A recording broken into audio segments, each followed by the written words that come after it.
So welcome to Utter Loyalty, a new episode, and I'm joined by the lovely Anna, who looks after loyalty for Medik8, and we're here with a fantastic backdrop and thrones to boot. Yeah. So we've pulled out all the stops for you, Anna. Thank you for joining us. Thank you for having me. Yeah. So you look after loyalty for Medik8. I'm really interested in this this market because it's so competitive, so personal. How do you go about loyalty, but also keeping your customers engaged and sticky? What's your approach? How are you different? I think it is a big market. It's very competitive, and it is a very personal choice. And I think it's about guiding that customer. I think there's, especially since obviously lockdown and social media, there's been such a boom in the beauty industry, and customers now know more, consumers now know more about ingredients. So they're so much more informed. They're savvy, aren't they? So much more savvy, and also just more conscious about it. I think just in general, like, there's been such a boom, so there's just a greater awareness and a need to want to look after yourself a bit more. And I guess skincare is a lovely way to do that. That maybe just feels a little bit more kind to yourself in a way. Yeah, you're not pushing out a 5K on a treadmill or on the local streets. You're looking after yourself. Actually rewarding yourself with something, sensorial and indulgent. Yeah. And it's a moment in your day really for yourself and a lovely ritual. I think it's a really interesting space to be in. And I think for us as a brand, we pride ourselves on the science and the innovation.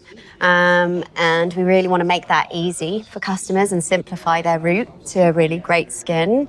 And it's taking them on that journey and helping them find the right products for them, which is no easy feat. Really not. And I think the bit where it sort of naturally started to fall into loyalty is around the data capture. So the more that we understood it about our customers and what they wanted to achieve, what their skincare goals were, what was important to them, the more we could tailor their shopping experience.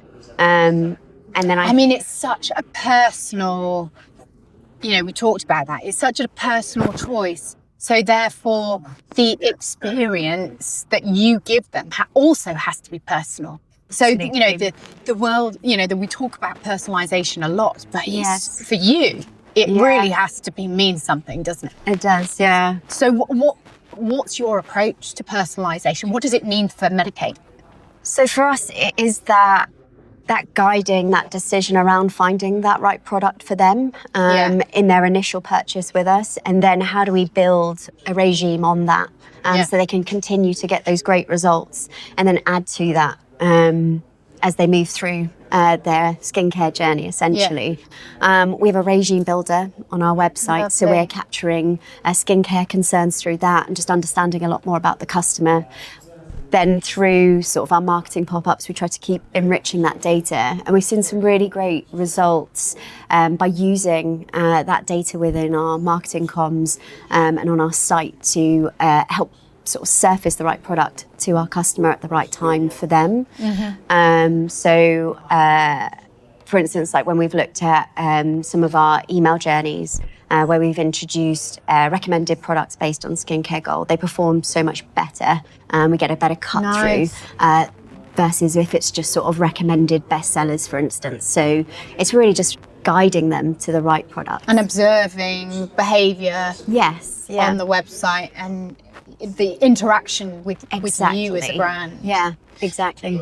And so in terms of your remit of loyalty, how's the journey been and what sort of signs are you seeing? Yeah, so we launched the programme back in 2022, sort of the back end of 2022. And at that time, we had about 20,000 members. Today, we've got over 200,000. Wow. So in less than 4 years. There's your ta-da moment. Yeah, the member base has grown huge. Yeah, that's amazing. And it's been a bit of a journey just trying to get members engaged with the program, like build the awareness of it. Where does it feel right in the customer experience when they first shop with us, to then surface that program, and where do those benefits, I guess, or the perks that resonate with them, that appeal. So that's been really key in terms of driving that database growth. I think then over that time, we've seen great results just simply from, having a points and rewards mechanism without it being too complex. We saw members were spending 3.5 times that of non-members, and it was a mix of both increasing their shopping frequency, so they were shopping 3 times more, but actually they were also spending 10% more per order. So it's, I guess you're getting the twofold. That is results. Yeah, that's fantastic. In terms of more investment from the business, it obviously made it a lot easier to talk to those senior stakeholders to say, look, what this program is doing, and we need to spend a bit more time investing in a bit more and growing it more. So what can we do more for our customers? Let's learn where their pain points are. So we did a customer survey, and we learned that there was some frustration around like reward redemption, for instance, and we do a free product gift for our top tier, and that just those journeys and simplifying, reducing that friction, which I think Tim at Vinted spoke to really well in today's earlier session, and it just made me think more about how we need to bring teams a bit more into that like customer focus of what are the signals that we're getting from our customers, whether it's from a survey, I guess whether it's from conversion, or how they're adopting, and how do we what are they telling you through their behaviour? Yeah, exactly. And then how do we address that? What do we infer? What do we address? What do we test? I think we still need to go on that, maybe turn that into a bit more of a well-oiled machine to deliver even better loyalty experiences in future. But I guess my challenge back is how do you get to do that for the smaller brands? Yeah. How do you do that with, we've heard today the size of teams in loyalty is they're tiny. Yeah. And you've got to wear so many hats. Yeah. How do you do all of that?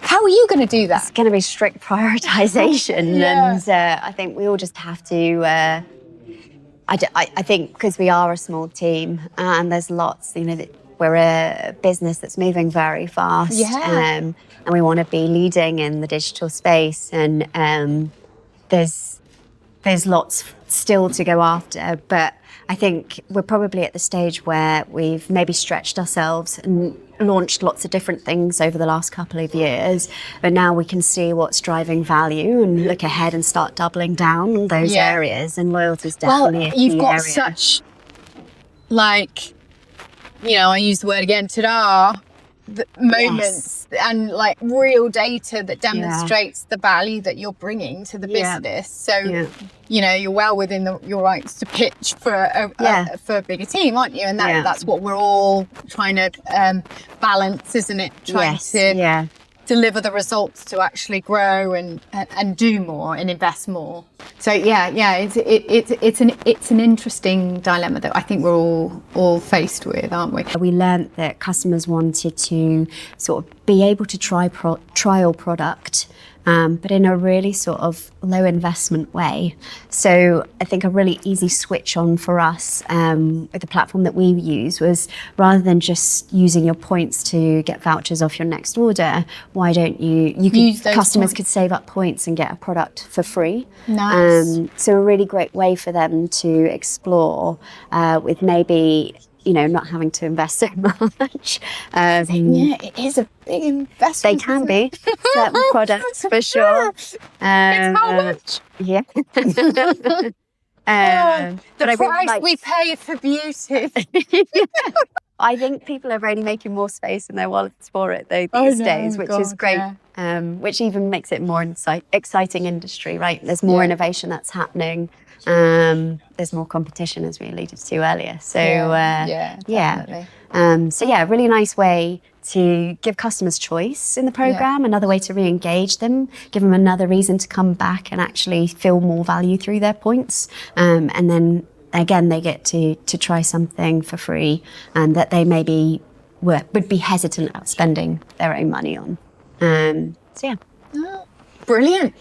Well, thank you very much for being part of Utter Loyalty. Really looking forward to seeing what you do next. I hope you come back and share those little objectives that you've created for yourself on Utter Loyalty. Yeah. Come back and tell us. Yeah, Thank you so much.